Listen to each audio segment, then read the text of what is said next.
তনু রয়েছে আপনার সঙ্গে। নানুরের খবরে নজর রাখতে হবে, কারণ নানুরের বিজেপি নেতার বাড়িতে বোমাবাজি সাদা থান। অভিযোগ তৃণমূলের দিকে, কিন্তু তৃণমূলের কোনো প্রতিক্রিয়া পাওয়া যায়নি।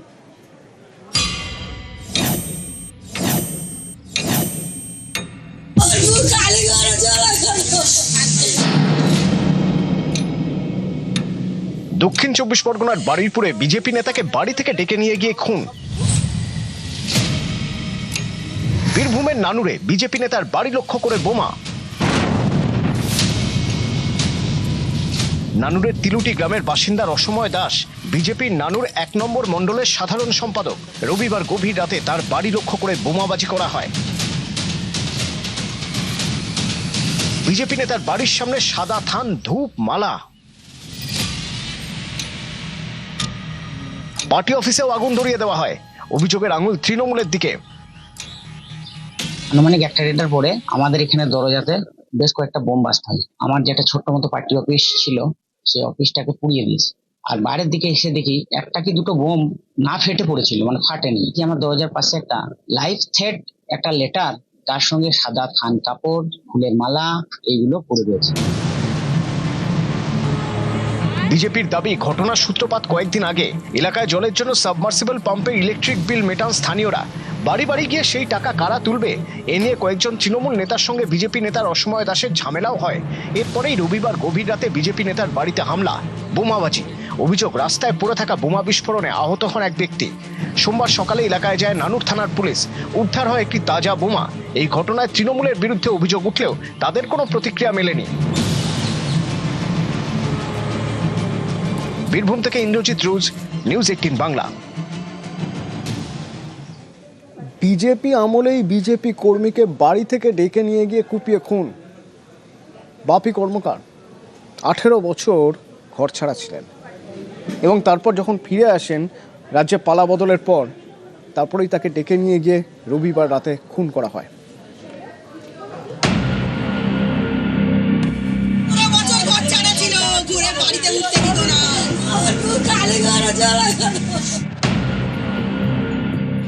আঠেরো বছর ধরে ঘর ছাড়া পরিবারের দাবি, 4 মে রাজ্যে পালা বদলের পর বারুইপুরের বাড়িতে ফেরেন বিজেপি কর্মী বাপি প্রামাণিক। রবিবার রাতে বাড়ি থেকে ডেকে নিয়ে গিয়ে কুপিয়ে খুন। বিজেপির আমলেই বিজেপি কর্মী খুন। সব বিজেপির লোক ফোন করছে, আমাদেরই লোক ফোন করেছে। তখন ও বলছে, বলে আমার ডাকছে, আমি যাবো। বলতে গিয়ে খানিকটাই দূর গেল, ওরা সবাই তখন ওর খাবার ধরে নিল, দুমদাম মারলো। ওই তো আমরা বিজেপি করি বলে, ওরা বিজেপি করি বলে 18 বছর আগে ছিল। আমি নিজের চোখে দেখেছি, আমি তাকে শাস্তি চাই। দক্ষিণ 24 পরগনার বারুইপুর, এখানকার উত্তর ট্যাংরাবেড়িয়ার বাসিন্দা বাপি প্রামাণিক। পরিবারের দাবি, বাপি দীর্ঘদিনের বিজেপি কর্মী। বিজেপি করায় বাম আমল থেকে ঘর ছাড়া, তৃণমূল জমানাতেও ফিরতে পারেননি। 18 বছর ঘর ছাড়া ছিলেন বাপি। রাজ্যে পালা বদলের পর ঘরে ফেরেন। পরিবারের এও দাবি, রবিবার রাতে বাড়িতেই ছিলেন বাপি। তাকে ফোন করে ডাকেন এলাকার এক বিজেপি কর্মী। এরপরেই তিনি বেরিয়ে যান। পেছন পেছন যান তার স্ত্রী। কিছুটা এগোতেই বাপির ওপর হামলা। অভিযোগ, স্ত্রীর সামনেই ধারালো অস্ত্র দিয়ে কোপানো হয় তাকে। আশঙ্কাজনক অবস্থায় নিয়ে যাওয়া হয় বারুইপুর মহকুমা হাসপাতালে, কিন্তু বাঁচানো যায়নি। হামলায় পরিবারের অভিযোগের তীর স্থানীয় হাটদহ গ্রাম পঞ্চায়েতের বিজেপি সদস্য সুজন মণ্ডলের দিকে। না, টার্গেট বলতে সবাইকে টার্গেট করেছিল। সবাই ওখানে ছুট মেরেছে, যাকে পেয়েছে সামনে তাকেই মেরেছে। টার্গেটটা করেছে ওনারা, হচ্ছে কি উনি অনেকদিন আগে থেকে বিজেপির কর্মী, বিজেপির সক্রিয় কর্মী, বিজেপিটা করে, সেই জন্য ওরা খুব টার্গেট। সুজন আমাদের এখানে সদস্য, বিজেপির সদস্য। ও ছিল? হ্যাঁ, ও ছিল না স্পটে, কিন্তু ও জড়িত আছে। সুজনকে? সুজন মণ্ডলকে অনেক আগে দল করে দিয়েছে, বহিষ্কার করে দিয়েছে। না, সেটা আমি যতটুকু জানি ও তৃণমূলের আশ্রিত। দল যাকে বহিষ্কার করে দেয় তার সঙ্গে দলের কোনো সম্পর্ক থাকে না, এটা পরিষ্কার। এখন এটা অনেকেই রং লাগাচ্ছে, আমি জানি না সে জড়িত কিনা। বিজেপির মধ্যে তীব্র দ্বন্দ্ব চলছে। বিজেপির বিভিন্ন জায়গায় প্রকাশ্যে মারামারির ফুটেজ আসছে। সবাই এখন দাদাগিরি, তোলাবাজি, নানা স্বার্থে কে কোন এলাকার দখল নেবে, কে কাকে চমকিয়ে তোলা তুলবে, তোলার টাকার ভাগ কে নেবে, নানা অভিযোগ আসছে। ফলে পুলিশ নিরপেক্ষ তদন্ত করুক, দয়া করে যেন বাকিদের উপর না চাপায়। প্রথম কথা হচ্ছে খুন হয়েছে, সেটা যদি প্রমাণিত হয়, যারা এই ঘটনার পেছনে আছেন তিনি যে পার্টিরই হোক না কেন, যে রাজনৈতিক দলের তিনি করিতকর্মা কর্মী হন না কেন, ভারতীয় জনতা পার্টি তার পেছনে দাঁড়াবে না, তাকে কোনো রকম পলিটিক্যাল ইমিউনিটি দেবে না। বারুইপুর থেকে অর্পণ মণ্ডল, নিউজ 18 বাংলা।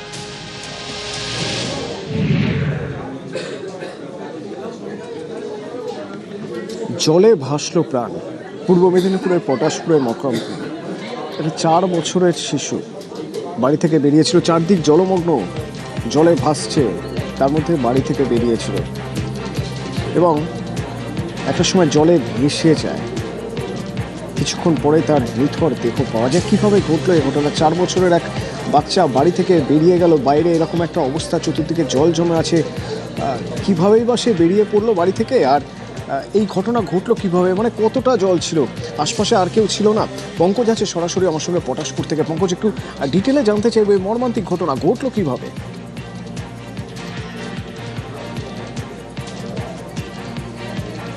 দেখো অন্তত তুমি জানো, যেখানে বাগুই এবং কেলেঘাই নদীর জলে পটাশপুর 1 নম্বর ব্লকের বিস্তীর্ণ এলাকায় জলে প্লাবিত হয়েছে।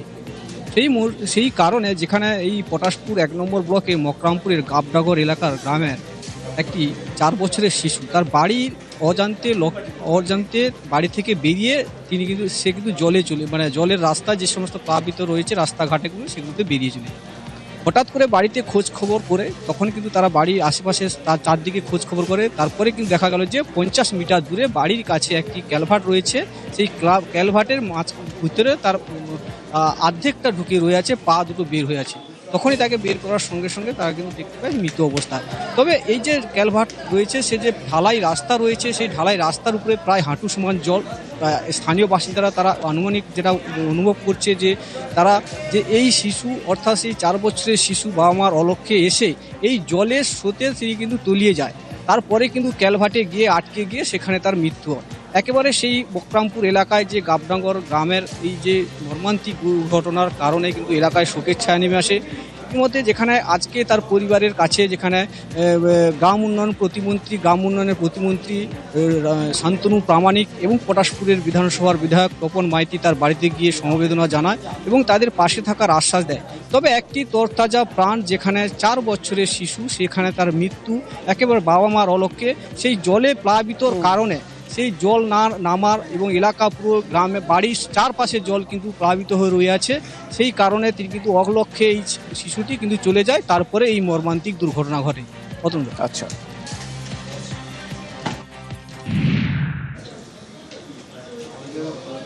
বিতর্কের দুধ গরম। পার্ক স্ট্রিটে দুধ গরম করছিলেন ফুটপাতের উপরে এবং সেই সময় অগ্নিমিত্রা পল, পুরো নগর উন্নয়ন মন্ত্রী, তিনি চলে যান পার্ক স্ট্রিটে দেখতে যে ফুটপাতে কি হচ্ছে, কি অবস্থা ফুটপাতের তা দেখতে, এবং ফুটপাতবাসীকে ধমক দেন। স্টোভ জ্বালিয়ে ফুটপাতে দুধ গরম করা হচ্ছে, সেই ভিডিও সোশ্যাল মিডিয়ায় ছড়াতেই রাজনীতির হাওয়া গরম। আজ তা নিয়ে নিজের ব্যাখ্যা দিয়েছেন পুরো নগর উন্নয়ন মন্ত্রী এবং একই সঙ্গে বিঁধেছেন বিরোধীদেরও।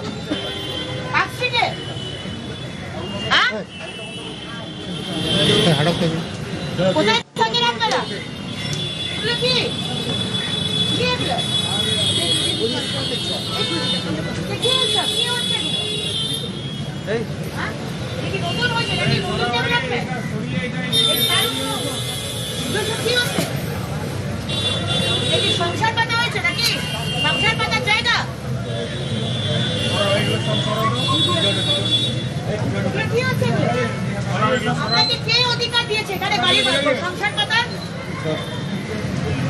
আপনারা কোথা থেকে এসছেন? বাড়ি কোথায়? বাড়ি কোথায়? হ্যাঁ, এখানে এসছেন কেন? হ্যাঁ, শহরে একটা নিয়ম আছে। ফুটপাত দখল মুক্ত করতে প্রশাসনের অভিযান গত শনিবার পার্ক স্ট্রিটে পৌঁছন মন্ত্রী, আর সেখানে দেখেন ফুটপাতে স্টোভ জ্বালিয়ে গামলায় দুধ গরম হচ্ছে, আর তা দেখেই ক্ষোভে ফেটে পড়েন অগ্নিমিত্রা। ফুটপাতে আগুন জ্বালানোয় বৃদ্ধাকে ধমক দিতে দেখা যায়। বৃদ্ধা জানান শিশুর জন্য দুধ গরম করছিলেন।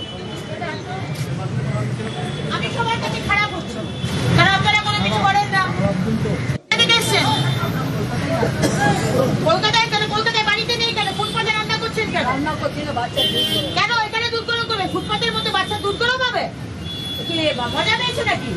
স্টোভ চালিয়ে এখানে বাচ্চা দুধ গরম হবে? পার্কস্ট্রিটে? হ্যাঁ?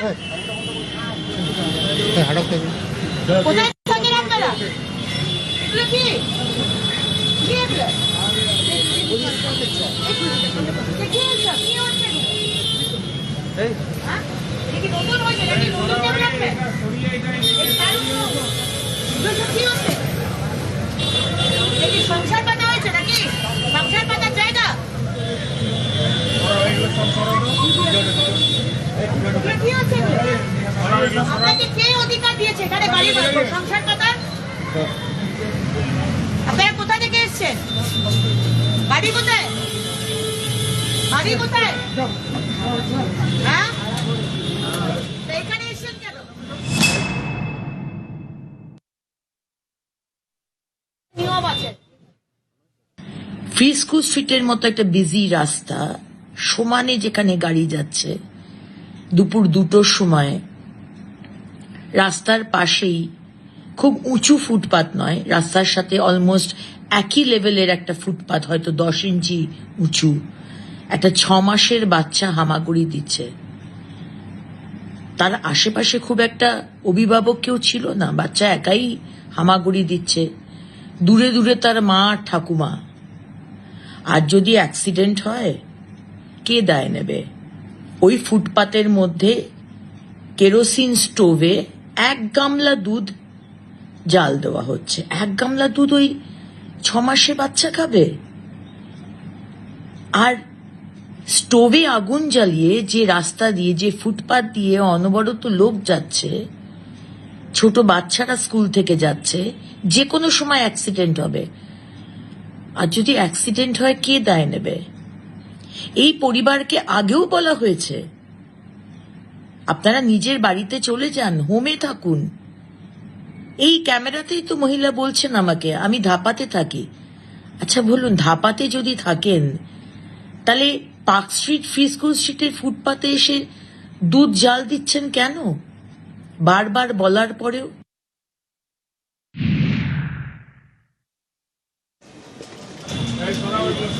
ফুটপাতবাসীকে মন্ত্রী ধমক, জানিয়ে সড়ক বিরোধীরা।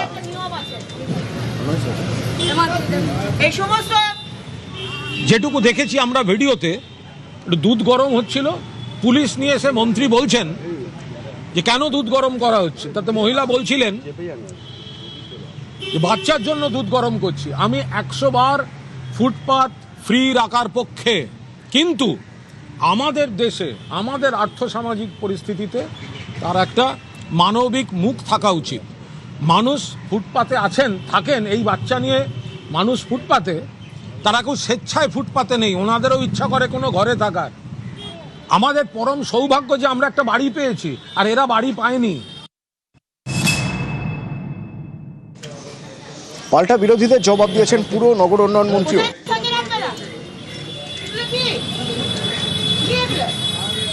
সবাই রাজনীতির আগুনে রুটি সেকেছে অবশ্যই। ফুটপাত না বড় লোকের না গরিব মানুষের, ফুটপাত মানুষের জন্য।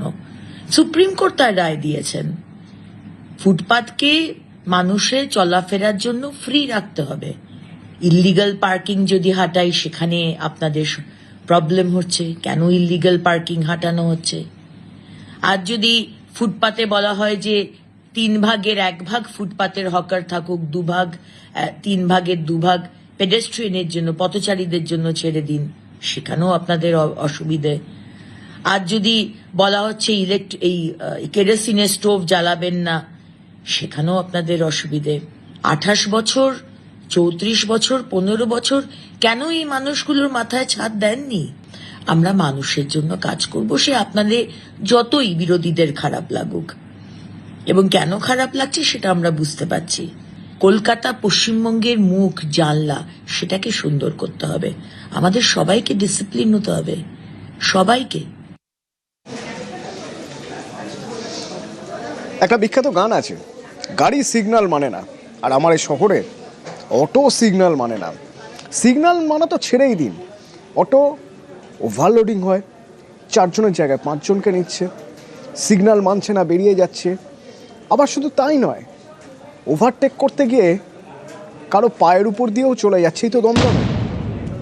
এক মহিলার পায়ের উপর দিয়ে চলে গেল অটো। কাঁদতে কাঁদতে মহিলা বলছেন তিনি আর হাঁটতে পারবেন না।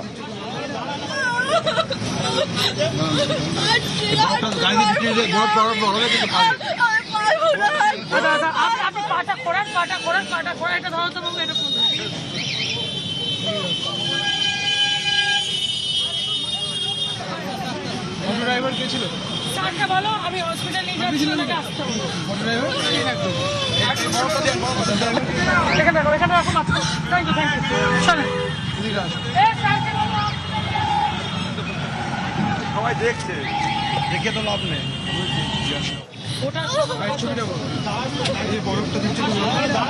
আমি যেখানে দাঁড়িয়ে রয়েছি সেটা দমদম রোড। একদিকে দমদম রেল স্টেশন, অন্যদিকে দমদম মেট্রো থেকে বেরিয়ে এসে এই রোড টুয়ার্ডস নাগের বাজার। প্রচুর গাড়ি, অটো, বাস, টোটো, এমনি যানবাহন সমস্ত কিছু এই রোড দিয়ে যাতায়াত করে। ব্যস্ততম জায়গা। একটি ট্রাফিক কিয়স্ক রয়েছে, কিন্তু সেখানেও দেখা যায় যে ট্রাফিক পুলিশকে সবসময় নিয়ন্ত্রণে এখানে দেখা যায় না। তার কারণ এমনই অভিযোগ করছেন এলাকার মানুষজন, যারা পথযাত্রী রয়েছেন তারা। কিছুক্ষণ আগেই দেখা গেল একটা অটো নিত্যযাত্রীর পায়ের ওপর দিয়ে চলে গেল। ব্যথায় কাঁদতে কাঁদতে পুলিশ স্টেশনে অভিযোগ করতে গেলেন তিনি। দেখা যাচ্ছে একটা ডিভাইডার রয়েছে, এই ডিভাইডার খুবই ছোট। এই ছোট ডিভাইডারের মধ্যে দিয়েই যে কোনো মুহূর্তে অটো টোটো নিজের ইচ্ছে মতো ঘুরে যাচ্ছে। এই রকমই বেহাল অবস্থা হয়ে রয়েছে দমদম রোডে। গাড়ি সিগন্যাল মানে না। ক্যামেরায় বিশ্বজিতের সঙ্গে সুদীপ্ত, নিউজ 18 বাংলা, কলকাতা। দমদম রোড, মহিলার পায়ের উপর দিয়ে চলে গেল বেপরোয়া অটোর চাকা। কিভাবে সম্ভব? অভিযোগ উঠছে এখানে রাস্তায় সিগন্যাল নেই, তাই দিনে দিনে বেপরোয়া অটো, মাঝে মধ্যে দুর্ঘটনাও ঘটছে।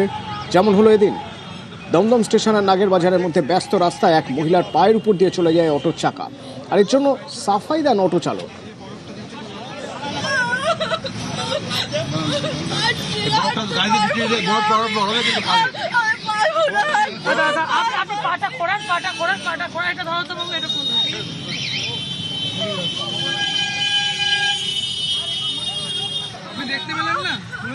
আমি খেয়াল করি, দেখতে পেলে কি একটাও সিগন্যাল মানে না। আমি গাড়ি সাইডে দাঁড়িয়েছিলাম, সাইডে আমি দাঁড়িয়েছিলাম, আমি মাঝখান দিয়ে যাইও নি, সাইড দিয়ে দাঁড়িয়েছি। সবচেয়ে বাজে দমদম রোড রাস্তাটা, সবচেয়ে বাজে, সবচেয়ে কনজেস্টেড জায়গা। অটো কেন, সবাই সবকিছু না, কোনো ব্যবস্থা নেই। কেউ ট্রাফিক পুলিশও দেখে না, বসে থাকে কিন্তু অটোটা খেয়াল করে না। যেখান থেকে অটো কেন, যে বাইক যেখান থেকে সেখান থেকে যে সে করে। ট্রাফিক পুলিশ কি করে? ট্রাফিক পুলিশ কতই করবে। এখানে কোথায় সিগন্যাল আছে বলুন? এখানে কোনো সিগন্যাল নেই তো। সিগন্যাল মানামানি কোনো মানামানি তো অবশ্যই আছে, কিন্তু পুলিশের সামনে যতটা মানামানি ততটা মানে সারা জীবন ধরে জ্যাম, সারা জীবন ধরে জন্মের পর থেকে দেখেছে জ্যাম। মাঝখানের পথ দিয়ে অটোটা ঘুরিয়ে নিলেন, ঠিক করে মাঝখানেই করলেন। যাওয়ার কথা ছিল ওদিকে, আপনি মাঝখানে একটা শর্ট করে ঘুরিয়ে নিলেন, ঠিক করলেন। এটা আমাদের এখানে ঘোরাতে হয়। ঘোরাতে হয় কেন? যাতে আমরা প্যাসেঞ্জার যদি পাই, পান, যাতে ওখানে না যেতে হয়, আবার সেন্টারে না যেতে হয়, আপনার একবার একটা পাক দিতে পারেন। ভুল হয়ে গেছে, সরি দাদা। যেমন যেমন পার হচ্ছে সেটা মানুষের দোষ। আমরা অনেক চেষ্টা করছি, আমরা প্রতিদিন দেখি। আপনি এখানে দেখুন কিভাবে পার হচ্ছে, দেখুন আমার এখানে লোক স্ট্রেন্থও কম আছে। এখানে ট্রাফিক সিগন্যাল তো নেই, ট্রাফিক সিগন্যাল নেই। মানুষজন দেখুন, দেখুন ফোন করতে করতে চলে আসে। পালন করি যে সরে যান, তবুও তার সত্ত্বেও সরে করলে কী করতে পারি আমরা। কাঁথির শান্তিকুঞ্জে কোচবিহারের সাংসদ জগদীশ বসুনিয়া দেখা করলেন শিশির অধিকারীর সঙ্গে, সৌজন্য সাক্ষাৎ।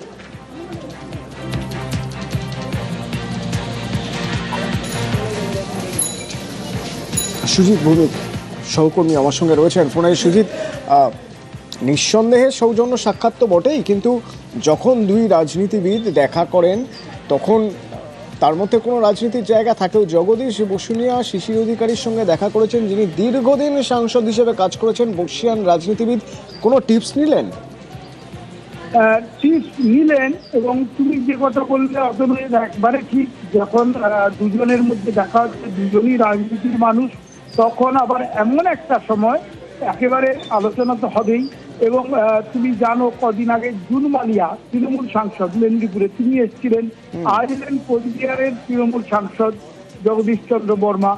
এই যে তার আশা, এই বিষয়টি হলো গিয়ে স্থান কাল পাত্র হলে তো আলোচনা হবে। এই স্থানটা যেখানে শান্তিকুঞ্জ, মুখ্যমন্ত্রীর বাড়ি, কালটা হলো যখন কিনা তৃণমূলের একটা দ্বন্দ্ব প্রকাশ্যে, নব তৃণমূল আদি তৃণমূল, আর সেই সময়টি দুই পাত্র, একজন প্রাক্তন সাংসদ তিনি মুখ্যমন্ত্রীর বাবা শিশির অধিকারী, আর তার সঙ্গে সাক্ষাতে এসেছেন উত্তরবঙ্গ থেকে আসা এক সাংসদ, যিনি আবার বলছেন যে শিশির বাবুর সঙ্গে আমরা রাজনীতি করেছি, উনি আমাদের অভিভাবক হিসেবে আমাদেরকে গাইড করেছেন, বেড়াতে এসেছিলাম তাই একবার দেখা করলাম, সৌজন্যমূলক বেশ কিছু আলোচনা হয়েছে। এই যে বেশ কিছু আলোচনা হয়েছে সেটা কিন্তু রাজনীতির বিষয় থাকবে। সস্ত্রীক এসেছিলেন সমুদ্র সৈকতে বেড়াতে, এবং তারই ফাঁকে কিন্তু তিনি একেবারে দেখা করে গেলেন, প্রণাম করলেন, বললেন আশীর্বাদও নিলাম। অর্থাৎ দিনের পর তার আশা, তা নিয়ে কিন্তু শুধু যে কাঁথি কিংবা পূর্ব মেদিনীপুরের রাজনৈতিক মহলে চর্চা হবে তা নয়, রাজ্যে চর্চা শুরু হয়ে গেছে। কারণ তার এমন একটা সময়ে আশা অতনু, সেই নিয়ে কিন্তু চর্চা শুরু হয়ে গেছে। মুখ্যমন্ত্রী জগদীশ বসুনিয়া কি বললেন দেখা করে এসে একবার শোনা যাক। খুব ভালো লাগলো, আমাদের পুরানো দিনের অভিভাবক ছিলেন, গার্জিয়ান ছিলেন। একটা সময় আমরা সবাই তৃণমূল কংগ্রেসে ছিলাম, সিনিয়র লোকের সঙ্গে দেখা করতে পেরে তার একটা আশীর্বাদ নেওয়া হলো, ভালো লাগলো। এবং আমি মন্দারমণি দীঘা ঘুরতে আসছি, সেখানে আমি যাওয়ার সময় দেখা করে যাচ্ছি। সৌজন্যমূলক কিছু আলোচনা হয়েছে? অবশ্যই, সেটা হওয়ারই কথা, না হতো শুভেন্দুবাবুর সঙ্গে কি এই নিয়ে কোনো আলোচনা হয়েছে? আসছেন আজকে? না, দেখা হয়নি, তবে দেখা হবে, কথা বলতে হতে পারে। তৃণমূল আমলের নাগরিকত্বও বিক্রি হয়েছে, ভাবা যায়। একজন আফগান, জন্মসূত্রে আফগানিস্তানের, তার আধার, ভোটার কার্ড, ড্রাইভিং লাইসেন্স কি করে সম্ভব? সম্ভব। দেখা যাচ্ছে 2021-এ আধার আর ভোটার কার্ড করানো হয়েছে, কলকাতা পুরসভা থেকে বার্থ সার্টিফিকেট করানো হয়েছে 2021-এ। ভাবা যায়। ধরা পড়লো কোথায়? না, নেপালে যাওয়ার সময় ধরা পড়লো। এই যুবকের সম্পর্কে আর কি কি জানা যাচ্ছে? এই আফগান যুবকের সঙ্গে আরেকজন তার বন্ধুও ছিল, কিভাবেই বা ধরা পড়লো? বিশ্বজিৎ সরাসরি আমার সঙ্গে রয়েছে। বিশ্বজিৎ, মূলত থাইল্যান্ডে যাওয়ার পরিকল্পনা ছিল এই আফগানিস্তানি যুবক এবং তার সঙ্গে তার ভারতীয় বন্ধু। মূলত আফগানিস্তানের এই যুবক, যার কাছে কিন্তু ভারতীয় নথিপত্র অর্থাৎ ভারতীয় Aadhaar card, voter card, passport, driving licence সহ একাধিক নথিপত্র ছিল, এবং নেপাল যাওয়ার আগে তিনি এই ইমিগ্রেশন দপ্তরে আসেন এবং সেখানেই তিনি কিন্তু যে নেপাল যাওয়ার যে ছাড়পত্র তা নেওয়ার চেষ্টা করেছিলেন। যদিও যিনি অফিসার ছিলেন তার যে শারীরিক গঠন, তার মুখের চিত্র, তার কথাবার্তা, তাতেই কিন্তু অসঙ্গতি ধরা পড়ে এবং যে পাসপোর্ট তার কাছ থেকে পাওয়া যায় তাতে কিন্তু পরিষ্কারভাবে অসঙ্গতি দেখা মেলে। কি দেখা মেলে? যে একজন 1999 সালের নাগরিক, যিনি বলছেন নিজেকে ভারতীয়, কিন্তু তার জন্ম সার্টিফিকেট 2021 সালে, তাও আবার 2021 সালের ডিসেম্বর মাসে করা, আধার কার্ড 2018 সালে করা, জন্ম সার্টিফিকেট ছাড়াও ভোটার কার্ড 2018 সালে করা। অর্থাৎ এই যে তথ্যের বিভিন্ন ধরনের অমিল, তা কিন্তু অবশ্যই প্রমাণ করে দেয় যে এই তথ্যের মধ্যে কোথাও ভুল ত্রুটি রয়েছে, এবং জিজ্ঞাসাবাদের পর একাধিক অসঙ্গতি ধরা মেলায় কার্যত পরিষ্কারভাবে আসে, এবং পরবর্তীকালে পাসপোর্ট দপ্তর থেকে তার লুকআউট নোটিশ পেয়ে কার্যত এই আফগানিস্তানি যুবককে আটক করে পুলিশ, এবং পরবর্তীকালে খড়িবাড়ি থানায় ঘন্টার পর ঘন্টা জিজ্ঞাসাবাদে পুরো তথ্য পরিষ্কার আসে যে এই আফগানিস্তানি যুবক ভারতীয় নথিপত্র তৈরি করে হাওড়ার শিবপুর এলাকায় দীর্ঘদিন ধরে বসবাস করছিল, এবং থাইল্যান্ড যাওয়ার জন্য তার বন্ধুকে সঙ্গে নিয়ে এই নেপাল যাওয়ার রুট অর্থাৎ খড়িবাড়ির পানি ট্যাঙ্কি সীমান্ত হয়ে তারা নেপাল প্রবেশ করে সেখান থেকে থাইল্যান্ড যাওয়ার পরিকল্পনা ছিল। যদিও পুলিশের উপস্থিতিতে সেই গ্রেপ্তারি প্রসঙ্গে কি বলছেন শোনা যায়। डॉक्यूमेंट्स में हमें तफावत मिल रहा था, तो इसलिए हमने उसको डिटेन किया हुआ है। वो डाउटफुल है, इसलिए तो उसको किया हुआ है, डिटेन किया हुआ है, और उसके अगेंस्ट जो भी केस किया है अब हम इन्वेस्टिगेशन करेंगे, उसके बाद पता चलेगा। FRR उसने लुकआउट था, उसी बेसिस पे उसको हमने यूज किया हुआ है। अभी नेक्स्ट इन्वेस्टिगेशन में क्या क्या आता है वो देखते हैं। কে এই আব্দুল্লাহ খান? থাকতো কোথায়? থাকতো হাওড়ার শিবপুরের শিলপাড়ায়। তার সঙ্গে আরেকজন আফগানও থাকতেন এবং এরা মেটিয়া বুরুজে কাপড়ের ব্যবসা করত।